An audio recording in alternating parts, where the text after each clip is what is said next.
We have a few items on today's agenda. It's a couple of housekeeping. As you can tell, the acoustics are not the best in this room, so we can take your conversations outside. We would appreciate that very much. When you come to the microphone, please try to speak into the mic. Give us your name and address. If there are people that have spoken before you and have made the statement you wanted to make, it's okay to just say, I agree with the previous speaker, and give us anything new or different that we could listen to as a committee. Second, some of you might have written very eloquent letters, but keep an eye on the clock that's right in front of you. That's the time allotted for your comment. So hopefully you get to your specific points, and you can essentially submit the letter for the record. So that being said, Roberto, let's do item number one. Sure. Item 1, council members, is a planning department presentation relative to the appointment of Lisa Weber as a deputy director of planning. Great. I'd like to invite Lisa Weber to the microphone. Come on up. And Deputy Director of Planning. Yes. Welcome to the City of Los Angeles. Thank you. I'll make this very painless. Just want to know more about your goals for the department and share a few thoughts with us, and we'd appreciate that very much. Thank you. Thank you, Councilman Reyes, and good afternoon, council members. I'm delighted to be here. It's my second day as a city employee. I learned yesterday that I will be overseeing Thank you. I will be overseeing the Plan Implementation Division for our City Planning Department. So that includes major projects, expediting, the Office of Zoning Administration, the public counters. My focus and my skill set from my years of service to date will be on expediting and streamlining as much as possible, working with both our development community as well as our community stakeholders to have a very productive, streamlined process. I'm just very excited about these opportunities. On a more personal note, I got my first taste of urban planning and learned about the field of urban planning here in this building 20 years ago as a college intern. So it's exciting for me to be back, and I'm very excited to add value just as soon as possible. Thank you. Shall we dare ask, with whom did you internship with? I was in the Department of Public Works in the communications office working under Bob Hayes. I got the engineer's point of view. Okay. So welcome.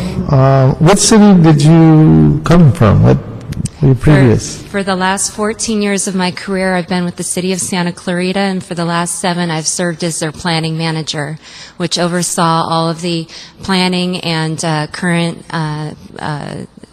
projects going on in the city, as well as annexations. Well, welcome aboard, given the support of the council today to move the resources we need to go after or I shouldn't say go after, improve and update the zoning code. I think we'll be able to get some expedited processes, and with your stewardship, I look forward to working with you. Any comments or observations from my colleagues? Yes. Councilman. Thank you. So prior to that, and well, welcome, first of all, you were in with private practice, is that correct? I did. I started my career, I received a master's degree in urban and regional planning from the University of Illinois, and after that worked for 2 private firms focusing mainly on rail transportation projects. See, that's refreshing, because that's the complaint we often hear, quite frankly, is that we don't have enough, I'll use the term loosely, bureaucrats in the city that have ever worked in private practice and don't understand the sense of urgency and don't understand what it is to work and to try to make the city more business friendly, to work with folks out there in the community to spearhead these projects and streamline them and expedite them. So perhaps you can teach a thing or two to our general manager and bring that expertise to the table and enlighten him on what it means to work under deadlines. No, I'm kidding. He's a good friend, so I gotta, since he's sitting here at the table, give him a hard time. No, welcome. It's a pleasure to work with you. Thank you, Councilman. Okay, well, thank you so much. We'll vote on file this item. Item number 2, Roberto. Item 2, council members, is a city attorney prepare ordinance to establish the Figueroa and Olympic sign district. Okay. Colleagues, Well, Mr. Chair,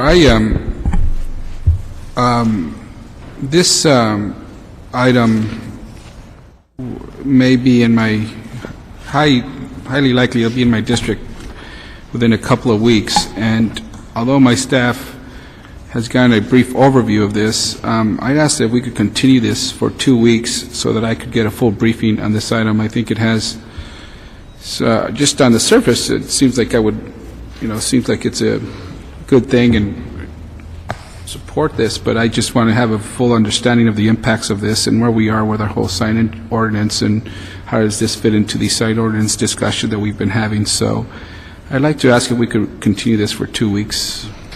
okay, I do know we have several cards here for public comment. What we could do is listen to public comment, or we can continue the whole thing. Colleagues, this is an awkward place for me, but I do know that Councilman Perry did work on this, I think, for 8 years, but I understand your concern as well, it'll be in your district in a couple of weeks. Out of courtesy to the Councilman Perry, I did put it on the agenda. Although Councilman, did you have? If I could, and I appreciate that, and you're the chair of the committee, but in light of the changes that are occurring, we have a lot of changes going on right now. In fact, there's a project being proposed in Councilman Zine's district that will soon be in my district with almost certainty as well. And I've asked some of those folks that already start meeting with me, and so I can get my arms around where things are going. So in light of, because of the timing issues, I respect Mrs. Perry's position on this and trying to move it forward, but within literally, I think we have a week left of council before we go on to change the districts. Right. I would defer to who will be the member of the district, and only by continuing it. It doesn't deny it or approve it. It just only continues it. I would support that as well. I just really need some time to understand it fully. It's not a... Well, we could put this to a vote, and votes will fall where they may. I do want to ask our city attorney, if we open public comment today, we can open and close it and still continue this? Yes, you can do that, but if there's additional changes to the project, you might need to have an additional public hearing at a later date. Okay. So, Carlos, do you want to open the public comment, since we have a pretty good big stack here? Want to allow them to speak, or do you want to continue the whole thing, and we'll just take it up to a vote? Councilmember? Sure. I'm fine either way. We could hear it and hear the comments now, or in 2 weeks if we should continue it. Okay. But If we do hear it now, oftentimes, even if there aren't significant changes, but there are even slight modifications that don't require then public comment again, the question, I don't know, we can't go back to all the speakers and ask them, but would they rather it come back? Because that means the public comment will be closed and it won't be open again. Next time it comes back, we'll be taking a vote, and it may not be fresh. Well, it'll be on the record, but it may not be fresh of exactly what was stated. So if there's a spokesperson that could speak, if Craig Lawson is anywhere in the room, Most of these are in support. Most of the cards aren't in support. Mr. Chair, members, Craig Lawson for the record. Obviously, people have come from near and far to speak, and we're happy to speak today, but it's your choice. 2 weeks from now would be July 3rd. I'm not sure if you're going to have a plum hearing on July 3rd, because it's right before the 4th. Well, the next one will be at the end of July. It would be at the end of July. So we've been waiting on this a long time. We would very much like to move this forward if it's possible, because we actually do have some signs that are waiting to be installed that can only be done once this district is approved. And I know, Councilman, with all due respect, you had some questions. I think we're happy to answer them either today or whenever you would like to do that. But if it's possible to do the testimony today, I think it would save some travel time for some of our... Okay, so let's do this. We'll open, it's up to you, though. we can do the public comment, and I guess we can put it to a vote. I would, go ahead. I would suggest that we do the public comment today and Okay. continue it. That's going to be my recommendation. Okay, I would want to hear it today, so we'll just put it to a vote. We will have public comment today. We could continue it. I would choose to move it forward, but my colleagues are saying they would like to continue it, so we'll do that. I guess it would be a 2-to-1 vote on that item. 2 weeks is, are we having a plum meeting 2 weeks? We're going to be, when we There come is, back. the next plum meeting is next week. There's no meeting in July until the end of July. July the Well, 30th. July 31st, July 31st. That we 31st. could continue it to then. Okay. All right, so I'd like to call up Stephanie Magnan Rockwell. Since we're going to continue this, we'll just have public comment, and then you can present the case when it comes back. Good afternoon, ma'am. Good afternoon, council members. My name is Stephanie Magnan Rockwell from Councilwoman Jan Perry's office. Here speaking on her behalf to strongly urge you to consider the item today and move it to council. Like you mentioned, we've been working on this project for many, many years, and further delay, I just don't see any reason for it. I'm sure staff can answer any questions or concerns that the members may have. So again, I urge you to move forward on this today. In addition, there's a letter before you urging you to support Exhibit B, which provides unrestricted animation for the digital display. So thank you very much. Thank you, ma'am. Craig Lawson, then Amy Forbes. Good afternoon. Mr. Chairman, again, Craig Lawson for the record. I'm a land use consultant. I'm here today on behalf of the landowners within the Figueroa Olympic block, which is the subject of today's discussion. For the record, we have submitted a detailed letter with a number of exhibits, which I think you have on your desk. And we're pleased here today to support what the staff is recommending, which is essentially the Figueroa Olympic Sign District Ordinance and one version of that ordinance, which I'll mention in a minute. I want to thank Kevin Keller for his hard work on this over the years. Signage continues to be a controversial issue in Los Angeles, but even those who are opposed to signage have said that there are places in Los Angeles where signs do make sense and where a sign district makes sense, and this is one of those places. It's located immediately across from LA Live, right next to the LA Sports Entertainment District.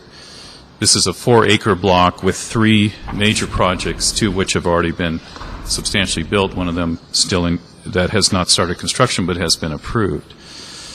In total, the block will have over almost 900 residential units, over 32,000 square feet of commercial retail, and 90,000 square feet of educational resource space. The number of signs proposed in this district is very modest. There's only 3 signs proposed for the 717 Olympic Building, 2 signs for Apex, which is the former Concerto project, and 2 signs for FITM. In each case, the signage component has been designed to be part of the building. It'll be architecturally compatible. It will look good. We also have a sign reduction program, which will result in a net decrease in the amount of signage that's actually being provided on this site. I'm running out of time, so I'm just going to conclude. We've been working on this for many years. We ask for your support, and we ask for you to approve Exhibit B, which is one of the 2 ordinances that's attached to the city attorney's report, and you'll hear more about that in just a moment. Thank you. Next speaker, Amy Forbes, and Tony Holberg. Tony Hoberg. She's the president and CEO of the Fashion Institute, and I think she will not speak today after all. Okay. I'm Amy Forbes. I'm right here representing the Fashion Institute of Design and Merchandising, or FIDM, one of the property owners within the SUD. FIDM is the one who is primarily affected by the differences between Ordinance A and B. Ordinance B permits digital animation on a relatively small 429 square foot sign. I know the materials have been sent to you in advance. There's a picture of it. The sign is intended to, it's the last page of the packet, and the sign is intended to be integrated into the building and showcase student work. And to do that, they want to have the ability, FIDM wants the ability, to have events like fashion shows and the work of their students presented on the sign. It's integrating the educational mission into the building. Because of this project taking such an extended time to move through the approval process, we're in an anomalous situation where that sign was actually unanimously approved by the Planning Commission and by this committee in 2009. In the interim, there have been many changes to the sign policies within the City of Los Angeles, and as a result, planning staff has recommended changes to the SUD from what was presented to this committee in 2009. Most of the changes were acceptable, and to be clear, it caused the off-site signage and other signage at FIDM to be reduced by about half. But this sign is very important to them in terms of their building, their mission, their school. And Councilmember Huizar, I know it's going to be in your district. I know they'd love to have you come and see the campus. The building is intended to be an expansion of their current campus adjacent to Grand Hope Park. And again, the signage is integral to the mission of the school. The school has 8,500 fashion and entertainment students, 50,000 graduates. I know that if I had Tony come and speak, she would give an impassioned plea as to how this signage directly relates to the mission of the school. So we urge approval of the SUD, and in particular, approval of the version B. Thank you. Thank you. We have several other speakers. Some of the speakers we put in cards in case you had questions. I think there's a couple of supporters, though, that are also here. So if you want to jump to Ann Williams and to Shiraz, then those would be the next two. Okay. I guess you took over the hearing here. So we have Ann Williams and who else? Hello again. Good afternoon. I'm Ann Williams with the Central City Association, representing 450 businesses employing over 350,000 people across Los Angeles, but with a particular focus on downtown Los Angeles. CCA strongly supports the proposed Figueroa and Olympic sign district. The district would establish much-needed guidelines for the creation and use of signage in the area. Visual pollution concerns from neighboring residents have been sufficiently mitigated, and proposed plans do fall in line with the character of the community. In fact, the rights to signage that the district would provide would complement and unify the already existing rights in the surrounding LA Live area. This SUD would enhance the urban quality of the South Park neighborhood, downtown Southern Gateway, while respecting historic surroundings. We think this is the right sign plan in the right place. Therefore, we respectfully urge you to move forward with this sign district. Thank you. So, Craig, does that mean that these are the last two speakers? Okay. It'll be continued to the end of July, so it'll be the last speaker. Please go ahead. Good afternoon, council members. Shiraz Tangri. I'm here on behalf of the Downtown LA Neighborhood Council. The Neighborhood Council submitted a letter of support on this project. I'm reading back in June of 2008. We've continued to keep tabs on this project as it's evolved and made its way through the city and the planning department, the city attorney's office, and an update was given to the full Neighborhood Council board, I believe last month, advising of some of the changes in the interim. The Neighborhood Council is supportive of this project. We certainly believe that downtown, as a unique neighborhood, has unique commercial needs and therefore has unique signage needs. The Figueroa corridor has been an intense subject of scrutiny. Its streetscape, its orientation, its the uses that are on it that vary tremendously as you move up from USC into the heart of downtown really make this a fantastic corridor that deserves enhanced signage. And one of the factors the Neighborhood Council has always considered that by creating areas for appropriately enhanced signage, you are also reducing the pressure for potentially inappropriate signage in other parts of town, including historic neighborhoods in downtown and elsewhere where enhanced commercial signage of this nature would not be appropriate. So there was a lot of consideration given by the Neighborhood Council in supporting this. We think when the property owners of an area come together and come up with a cohesive sign plan as they did here, we should support that effort, and we encourage the council to move it forward as soon as possible. Thank you. Okay, thank you very much. So that will conclude the public comment period, and we'll close it, and we'll schedule this for the end of July. I believe it's July 30th, 31st. And at that time, should we have any more questions or dramatic changes to the ordinance and or the product, then we will have to open up public hearing again. So that's the understanding. Okay, folks. So on item 4, those of you that are here for item 4, I jumped the gun here, but we'll continue item 4 to June 26th, and then council July 3rd, and that's item 4.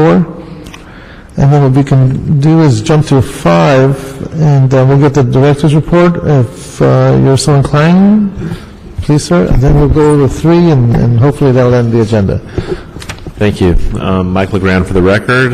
Thank you for the introduction of our new Deputy Director, Lisa Weber. We're really excited to have her and her experience in the North Valley and working with the county and LAFCO. I think will be beneficial, especially to our Valley Council member and any annexation issues we have in the future. It'll help us with going through those applications and being able to sophisticately look at those. I'd like to thank this body for their support of the Hollywood Community Plan, getting that adopted today at the City Council, and your leadership on that issue, as well as the funding for the new zoning code to update our 1946 zoning code. And I think the amendments made by Councilman Englander as well as Councilman Weezar will help us move forward with a transparent process that also has a lot of predictability. So we're looking forward to starting that dialogue, and we'll be engaged in the Plum Committee for your leadership and thoughts on that process as we move forward. So I'd like to thank you. Great. Well, thank you. And again, thanks to the staff for their hard work, understanding what pressures they're under and time constraints and limited resources, and for their good spirit and keeping up with the demand of addressing the needs of the city. So again, thank you and the staff. Rebecca, item number 3. Item 3, committee members, is an appeal by Bobby Jean Collins, Catherine Collins, Ella Kennedy, Mr. and Mrs. Ed Watson, and Mr. and Mrs. Reilly, and the 103rd Manhattan Place HOA. It relates to an appeal of 2 variances for a 100% affordable housing project in CD8. Okay. I'd like to have the staff come on up and give us his version. Okay. Good afternoon. Jay Kim, planning staff. I'll make this brief, and I could take any questions at the end. The project consists of 63 affordable housing units. As mentioned, it's located along Western Avenue between 103rd and 104th. In February 2012, 2 variances for transitional height and increased FAR were approved by the zoning administrator. They were to increase slightly of the residential units in the project, as well as include the balconies. The case was appealed and went before the South LA APC in March 2012. The South LA APC sustained the ZA's action and denied the appeal. And since then, the case has been appealed to the 2nd level, and that's before you here today. Okay. Any questions for our staff? We can, please. Okay. This is, I'm trying to understand, get my arms around, who the Manhattans, who are they? They are a community HOA. That's nearby. the HOA? Yes. That's the actual homeowner association? Yes, I believe so. And their letter... That's not on the property, that's in the neighborhood. And their letter here is demanding that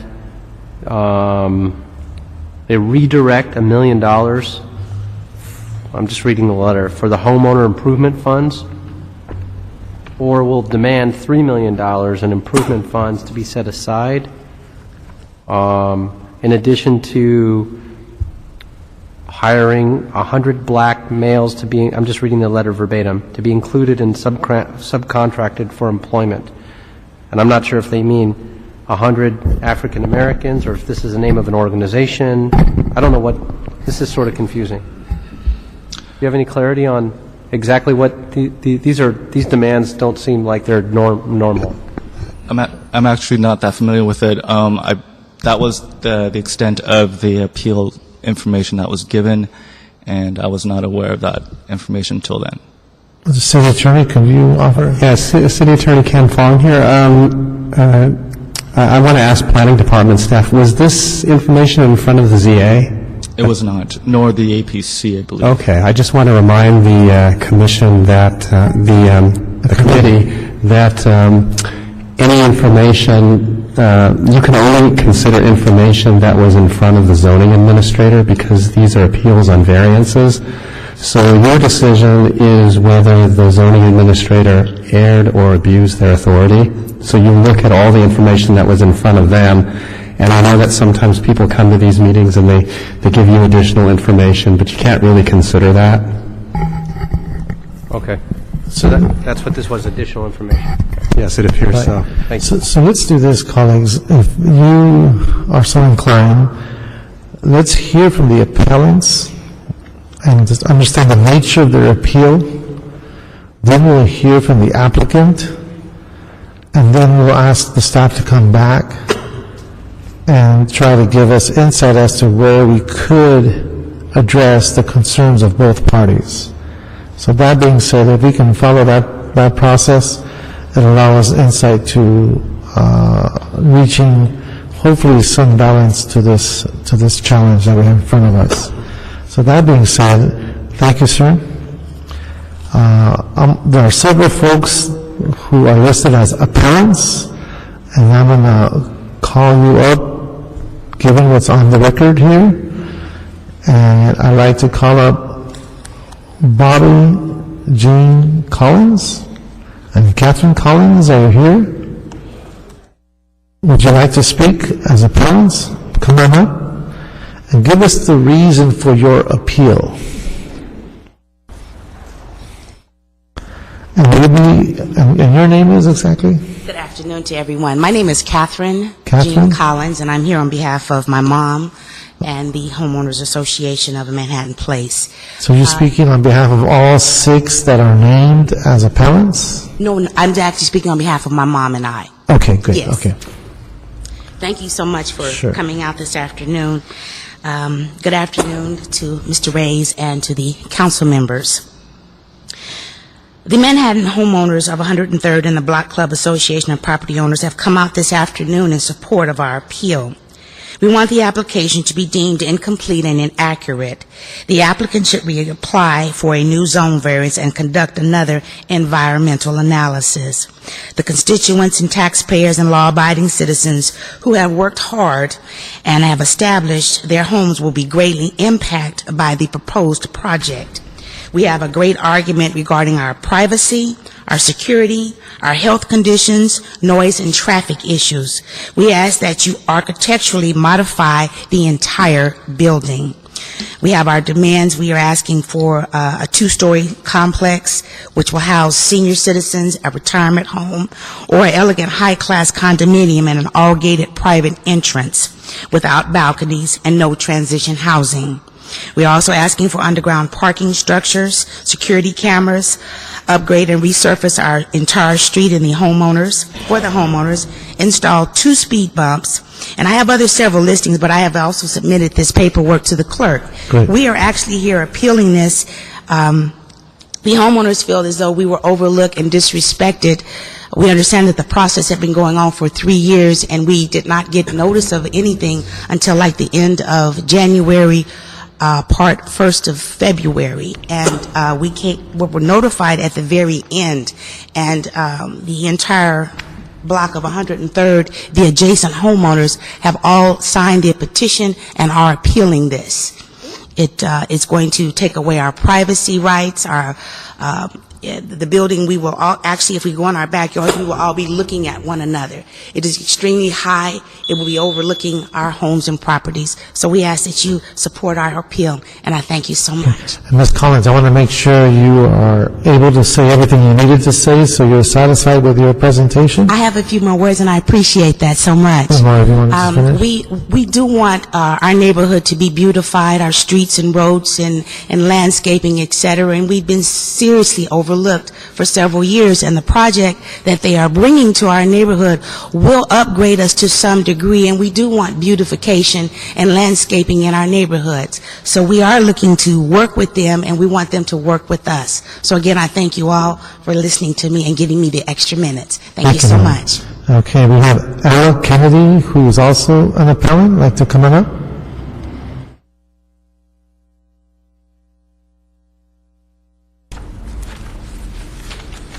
Good afternoon. My name is Yolanda Kennedy. My mother, Ella Kennedy, is out of town taking care of a sick sister of hers. Well, thank you for being here. And my dad is also sick. But the gist of this is it was hidden from us. And when we did discover it, the project is is too huge. The building is too huge, and it takes away the quality of the homes, the surrounding homes. And I don't even think that there was a knob. If there was, we didn't see it because all the other issues would have came out. So we also have environmental issues that are here today.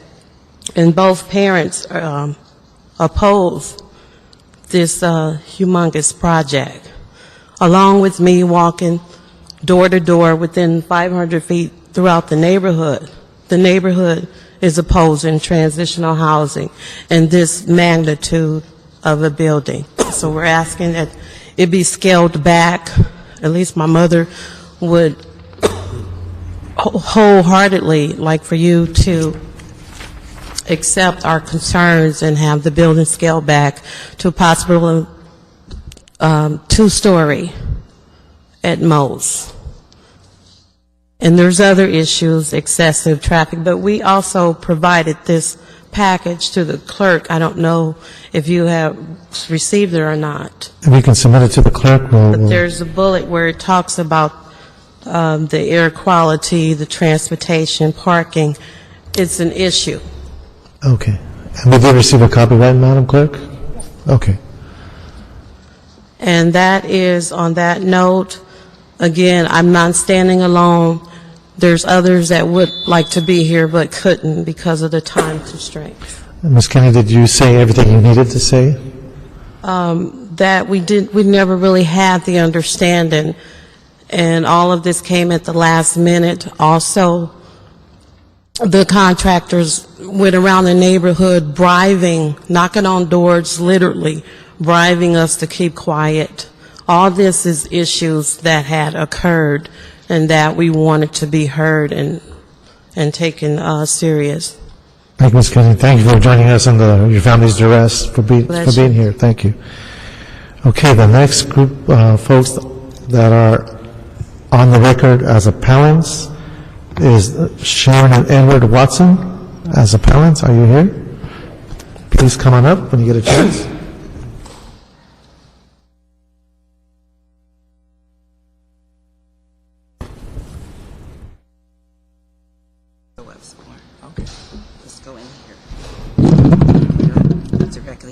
Good afternoon. Okay. Hope that you can hear me. Okay. Good afternoon to Councilman Reyes and the council members of the Plum Committee. My name is Sharon Watson, and I am a 10-year member of the Manhattan Homeowners Association, and I'm a 29-year resident of the Manhattan resident that will be adjacent to this project. Some of the concerns are environmental. We are uneasy and worried about this project and how it would affect our neighborhood, our health, our welfare, our comfort, quality of life, and our environmental health. We are very disappointed that our neighborhood was excluded and not informed of this project at the initiation application stages, and an environmental impact study was not conducted. Here are some of the concerns regarding the proposed 4-story, 63-unit project. The existing 24-unit apartment structure is 1 story, so currently there are no privacy issues. However, there would be significant privacy issues with the 4-story, 63-unit project. There are currently no obstruction of sky views with the existing 24-unit structure. However, there will be significant shadow and obstruction with the proposed 4-story, 63-unit structure that would obstruct and affect day and nighttime views in the area and block open space and quality of airflow. The current 24-unit 1-story structure is not overlooking our homes and is consistent with the zoning ordinances and density limitations that have been significant security issues. But the proposed 4-story, 63-unit project would take away residents' comfort, privacy, safety, and security with at-risk tenants looking down on top of them.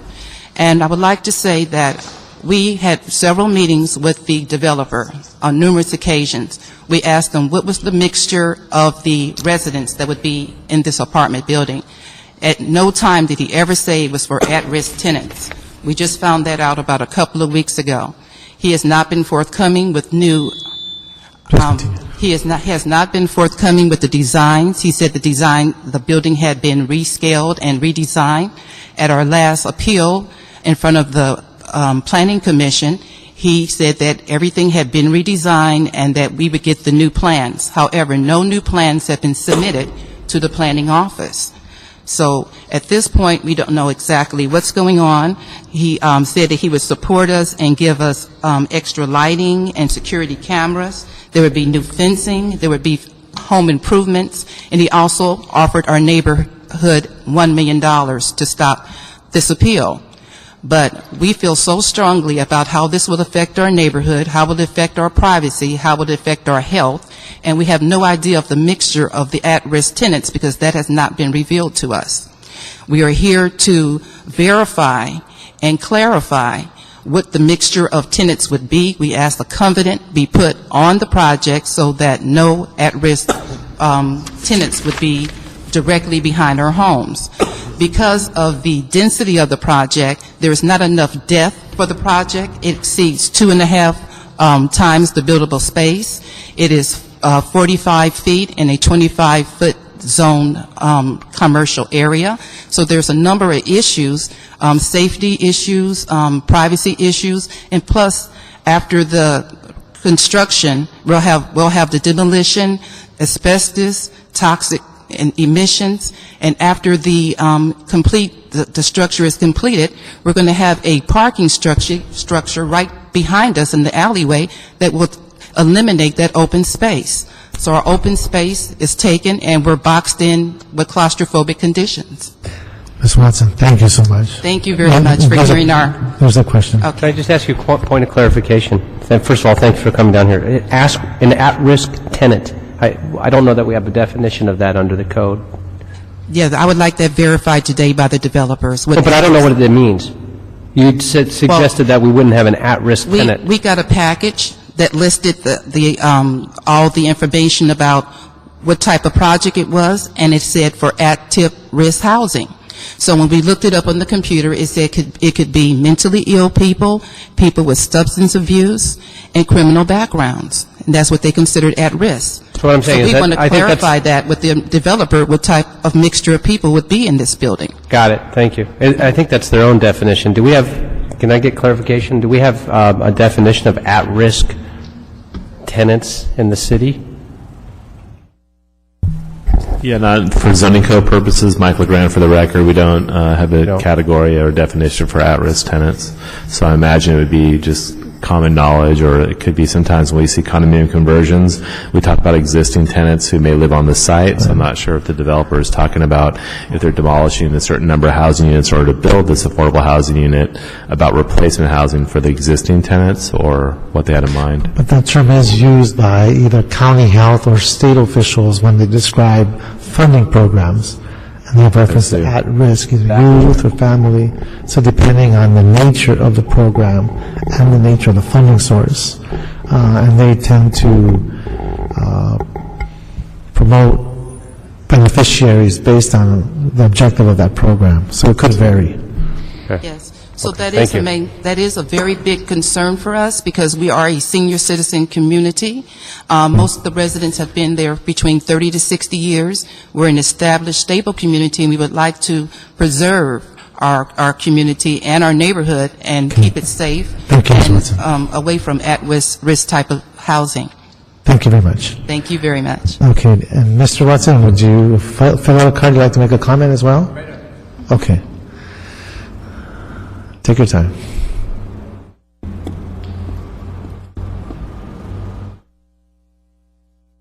Good afternoon, sir. Mr. Reyes, Councilman Reyes, and the other council members.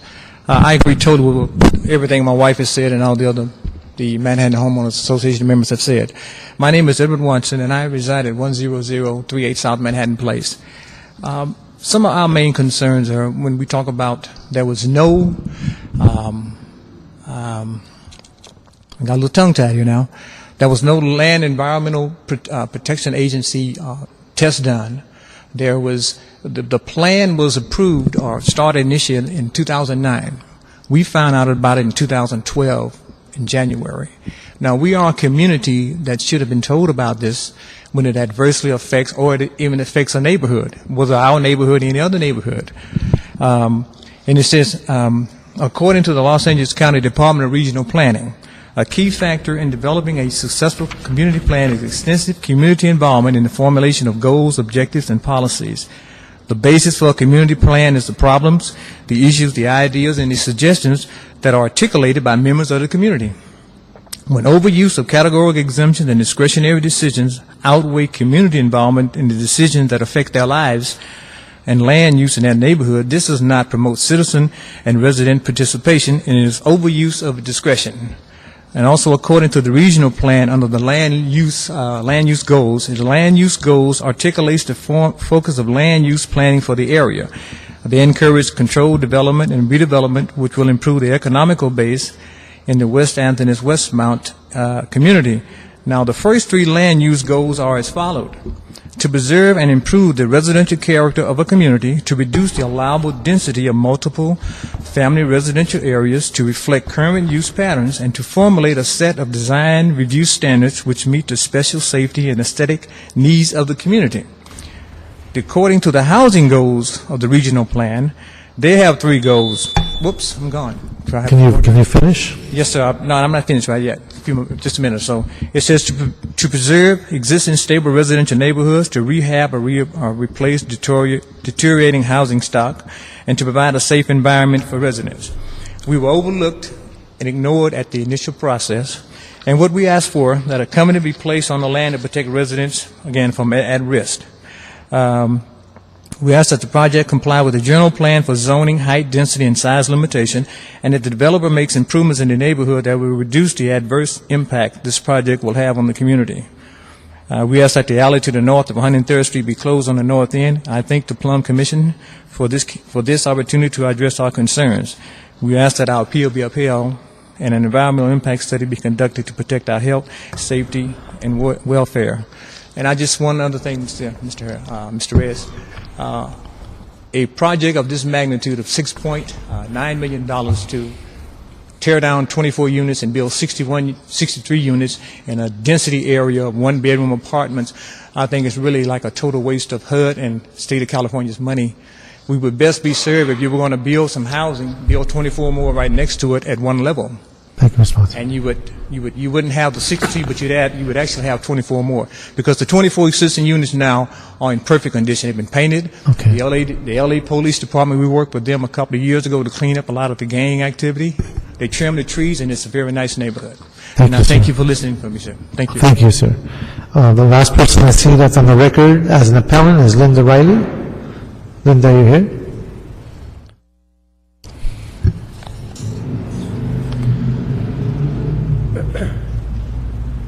Good afternoon, Chair and Councilman. My name is Linda Reilly, and I'm here for me and my husband, which is Donald Reilly, which is absent at the present. Most of everything that I would have said has already been said about the project. The project is going to be overbearing to our homes. We're adjacent to this site. The project site is a 4-story site. The site that's now there has already been established that it's a 24 one-unit site like our homes. The thing being is that also when the site is being built, when it's being demolished, there's going to be a hazard to our homes because of the dust, the debris. We have to endure the noise. It also will be a hazard to like our ventilation. I also run a family child care out of my home, which have children that have asthma. I have asthma, and we have other people that are in our neighborhood that actually experience respiratory problems also. The thing being is that like they said, we weren't told about the site when it started. We weren't told about the project, which I think is unfair that the community didn't get a chance to be in on it. My thing is that we also have a lot of seniors in our neighborhood, which we're having undue risks about this, because it's stressful to know that we will have a 63 one-bedroom, 4-story site that's going to be behind our buildings. Not only that, I'm adjacent to the site. The site starts at my home on down from 103 to 104. They're going to have a 63 underground parking, which is adjacent to my home, which could be very indicative too, because the fact is that we're going to have to experience the carbon monoxide from the cars. The cars are going to be going in and out day and night. That is a problem. It could be a problem because how close are they coming to the fence of our homes? If someone doesn't know how to drive well, that could be another major problem. So I just ask that you would review this, and we ask that it would be a site that is conducive to the character of our neighborhood. Thank you for hearing our appeal. Thank you, ma'am. Thank you for taking the time. And that concludes the appellants on record. We do have 2 more cards, I believe, representing the applicant. And we do have 1 card from the council office, but I wanted to ask the council office if you want to speak after the applicant's presentation, or do you want to speak now? Okay. So we're going to have the applicant to come on up. And I understand there's been changes made since this was last deliberated in front of the city officials. So if you can give us the Reader's Digest version of your presentation as quick as possible. I'm going to move as quickly as I truly can. Appreciate that. Good afternoon, council members. Kristen Lahner with Burns & Bouchard. We are here representing Preservation Partners Development in their project at the site on Western. Next slide. Preservation Partners acquires and rehabilitates at-risk affordable housing. So I think the issue of at-risk tenants is actually an issue of at-risk affordable housing, meaning the Section 8 tenants currently in the building are at risk for losing the facility. So that is... So it's not the nature of the person It's not the nature now. of the tenant. It is the nature of the funding and the service. Of the unit. So yes. Okay. Next slide. Currently on site there are 24 affordable units, you've heard, and a vacant commercial building that has spots for 3 tenants. We are proposing a 63-unit affordable housing project with 24/7 on-site management and on-site services. We also will provide security cameras to ensure safety in the building. Next slide. Why are we here? Preservation Partners went to case management for sign-off on their plans prior to the subsidy application. With that sign-off, they were granted $20 million from Los Angeles Housing Department, HUD, and TCAC from the state for 4 projects in the city of Los Angeles. When Preservation Partners approached Building and Safety for permits, they were told they needed entitlements for height and density. This put funding at risk for all of their projects. Due to the deadlines on funding for housing, as you heard, entitlements were filed and a ZA hearing was waived. The ZA issued an approval on the project for a variance for transitional height, allowing 45 feet across the site and allowing an FAR of 2.1 to 1 in lieu of the allowable 1.5 to 1. Transitional height is required on the site because it is a commercial zone and behind it is an R1 zone. The transitional height requirements are 25 feet in height for the first 0 to 49 feet from the property line of single family, 33 feet for 50 to 99 feet from the property line, and finally 61 feet once the project is 100 feet from the property line. Staff justified the request, stating that many times when multifamily and single-family projects interface, this transitional height is not... I hate to cut you off, but could you just get to the point where you tell us where you're at now? Okay, go to, let's see. Like, what are we looking at today? Okay, so the difference in what we are looking at today is we originally proposed entire 45 feet across the site. Now, this isn't going to go that far. Okay, but as you can see now, that top unit A reaches 45 feet. That is the only portion of the building that reaches 45 feet. We are compliant with transitional height. That variance is no longer needed to approve this project. So what backs up to their homes is actually a courtyard now. So that is where we would apply landscaping, all of that. We have also buried the parking garage. It was originally above ground. We have now sunk that underground to accommodate some of the concerns they had about height and be able to move the height towards Western. That portion of the building that is at 45 feet is almost 99 feet from where their homes are. Okay. If you want to show the landscape plan, we have an extensive landscaping plan that is also proposed. That design also reduces the FAR request from 2.1 to 1 to 1.9 to 1. Okay, so bottom line is, what we heard today was addressed because the heights were lowered. Yes. You have below surface parking. Yes. You have pushed away the units from the property line that would enhance privacy. Yes. Because sight lines have been eliminated given the distance from the back line property. And we've still continued to offer an extensive community benefits package, closing the alley, removing a nuisance tree, other And things. for the sake of the folks who appealed, the nature and type of tenant is going to be the Joe citizen of every day, except that now they can afford to live there. This is very low housing, and so it is one bedroom. The assumption with what we have seen in most of our projects is generally one bedrooms are seniors, but it is not senior restricted. And I understand from reading your material, you have on-site case management? We have on-site management. We provide services on-site, When you say services, what do you mean? counseling for anyone who might need it, job counseling, computer training, any kind of services that our tenants might need to gain employment or anything else to assist them. The assumption being if they are struggling to pay rent, they are also struggling to Yes. advance in their In their ability to be entire life, yes. independent. Mhm. So the services promotes that. Yes. And how long have you been in existence? For 15 years. 15 years. When you get this built, will you keep the property and manage it? Mhm. We do maintain all of the properties, or Preservation Partners maintains all of their properties through the life of the building. For the life of the building, so you won't be flipping it to someone else that might not have the same level of management. No. Now, would you, for those that are appealing, offer them the ability to visit your other sites so they can become familiar with We your would be operations? happy to do that, and our website also has many pictures of our projects we've offered that we'd be happy to show them anything that we've done so they could better understand. In other locations? Yes. Mhm.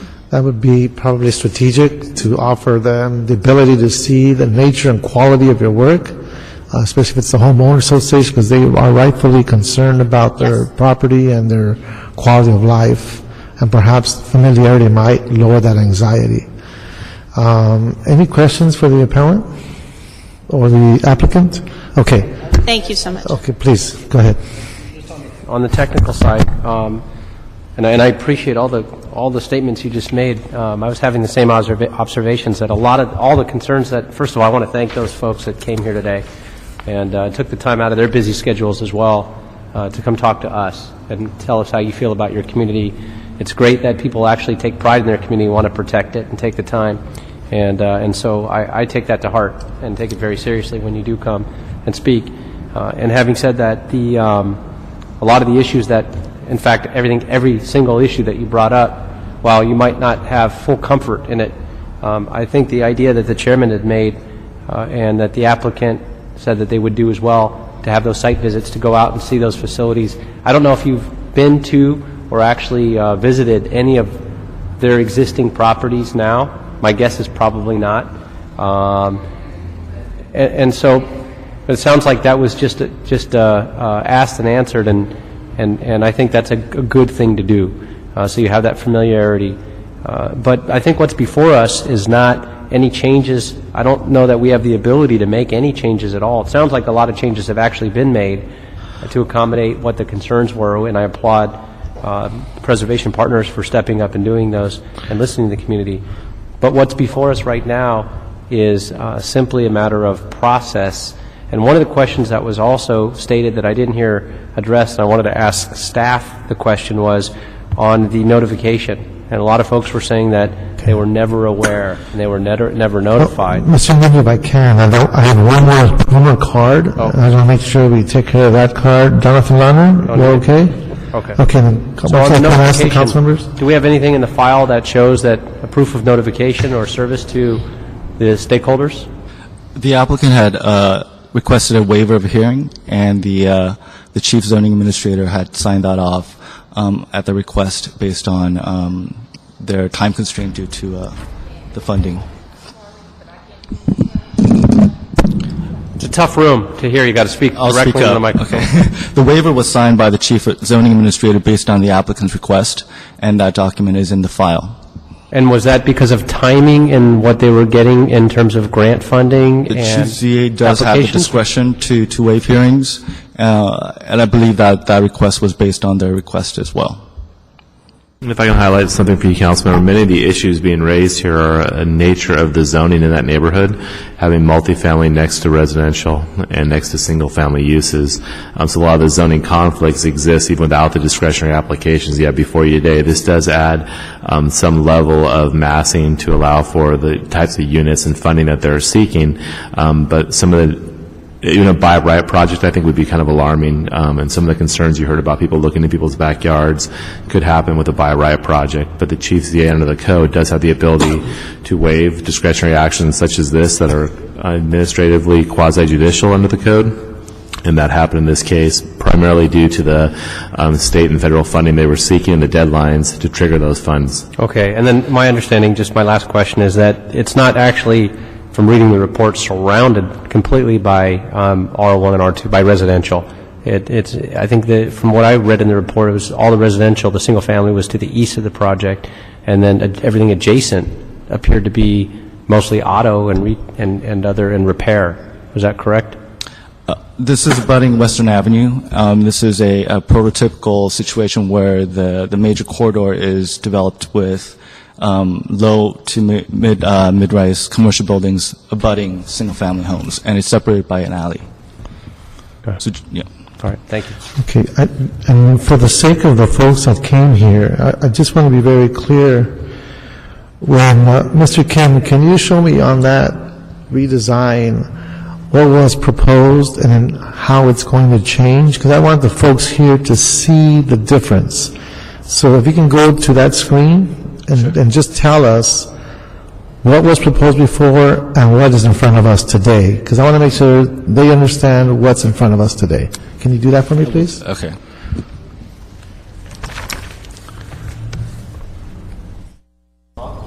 Yeah. This is Western Avenue, and this is the alley where the single family. Can we get him a microphone? Is that possible? Well, why don't, Charlie, do you mind pointing to the map while he speaks? Will that reach? Maybe not. Well, Charlie, do you mind being down at White for a while? Yeah, we want fast. And Mr. Kim, if you can just speak in the microphone and, all right. It's where Just show us the previous outline of the building and existing. If you follow the line straight out, it's 45 feet across the top of the building to the top of the parapet, and it drops where the where the alley would. That's the alley. Yeah, where that's the alley. That's where the property line is. It's set back where, yes. And that was the previous structure there. The original decision. So that big piece that was outlined is now gone. That is. And now, the only thing left is in the that is now bold line. Right. And now it is tiered back 49 feet at 25 feet where that new drawing is. It's 2 stories in the rear, and it tiers up like a wedding cake up to 45 feet along Western Avenue. So I want to make sure the citizenry, you can see that it has significantly changed, that the building is no longer stretched out close to the alley. It comes back towards the main street, and it looks like a wedding cake. And the parking has been put underground. So those are significant changes. And the landscape plan is part of the record. It'll be folded into the language and commitment. Yes. Okay. Yes, it is included. Okay. I would like to add a clarification on this redesign in that the design that's before you is for information purposes only. What the ZA had looked at, and as well as what the APC had looked at is... I'm sorry? The design that is before you now is a redesign, but since it is new evidence, the committee can't consider that as part of the decision. So the directives today will allow us to do... City Attorney, can you shed some light on the statement that was just made? Can you repeat the question, please? We're talking about the original design that the ZA considered, and the redesign that's before the plum today. Okay. Just a clarification in terms of new evidence, and that the plum cannot Yes, yes. If there's, I understand that it's a revised project, that it's smaller. That cannot be considered by the Plum Committee. You can only consider the issue of the two variances and the evidence that was in front of the ZA. So you can either grant or deny the variances. Okay, so with my following instruction, and I want to make sure I'm on the right path here to try to get to closure on this case, it would be the following instructions. That would be to grant the appeal on transitional height, thereby denying the variance, and deny the appeal in part on increased FAR, thereby approving the 1.9 to 1 FAR, reducing the previously height of 2.1 to 1 FAR. Yes, that sounds correct. Okay, then find that the ZA and the APC have erred in approving the variance on transitional height and adopt revised findings, which I'll read into the record. All right. The current plans show parking spaces located on the ground level, with the residential units located on levels 2 and 4.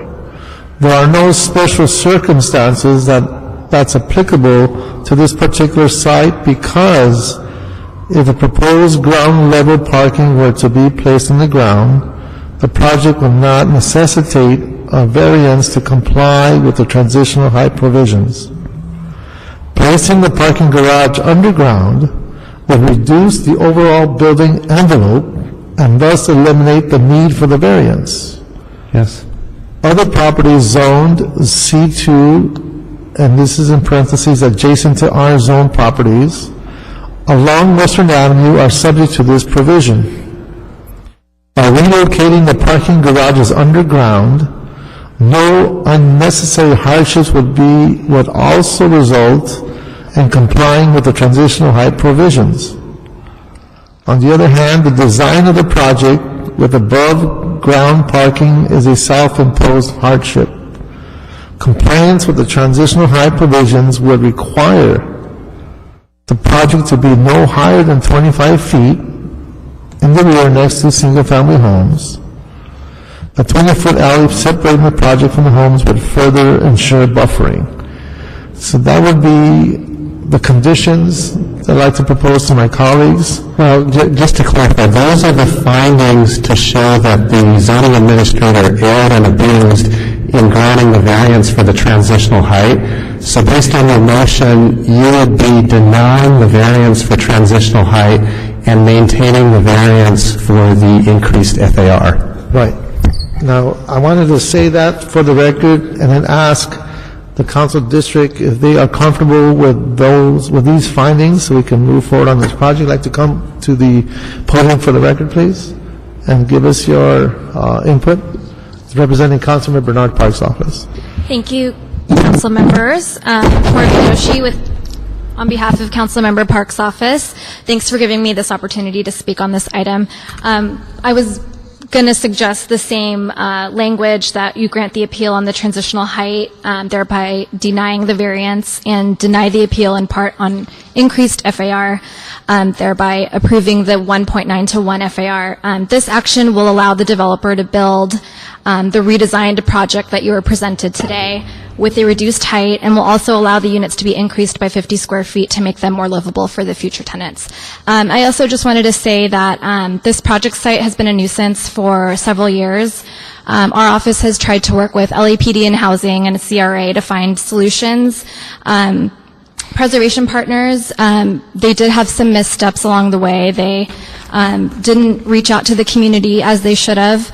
They thought that their plans were by right. It turns out that they weren't. In either case, we always suggest that they reach out to the community anyway. But this project is definitely going to make the community look better. It's going to reduce blight. It's going to reduce the nuisance activity that's going on. So we are supportive of this project. Well, I appreciate your observation on this project, because it now puts in perspective the reason for the anxiety that's been raised. I believe that there could be some ground to be covered by the applicants and how we soothe over the ruffled edges, if you will, and hopefully gain their support. But I would be inclined to support this project with the conditions that have been read into the record. If I have a second on that? Yeah, I'll go ahead and second that, with also another condition, if I could, that in future projects to the applicant, even if you think it's by right, it's probably a good idea to reach out to the community anyway, so we don't have this kind of concern with the community, and it's nice to hear that the council office has been working to make sure that the community's voice was heard and these changes were made as well. So, thank you. Okay, so it's been seconded and it's unanimous. So that'll be the vote and the act of this committee, and that will finish this item on the agenda. Roberto, is there anything else about public comment? Public comment. Anybody here for public comment?